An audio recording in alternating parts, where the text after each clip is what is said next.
আসসালামু আলাইকুম। অল্প খরচে মৌমাছি পালনের পদ্ধতি দেখতে গেলাম। যাওয়ার পথে দেখলাম ঘুঘু পাখি। ঘুঘু পাখিকে আমাদের বাঞ্ছারামপুরের ভাষায় বলা হয় ডুফি পাখি।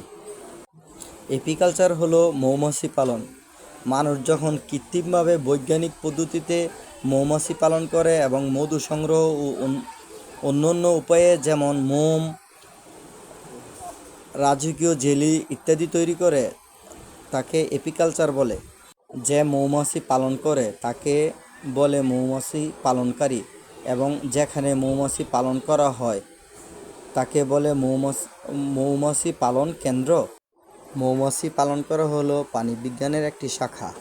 মৌমাছিকে তাদের প্রকৃতি পরিবেশ থেকে এনে মৌচাকে উপযোগী পরিবেশে সৃষ্টি করে আধুনিক ও বিজ্ঞানী পদ্ধতিতে পালন করা হয়।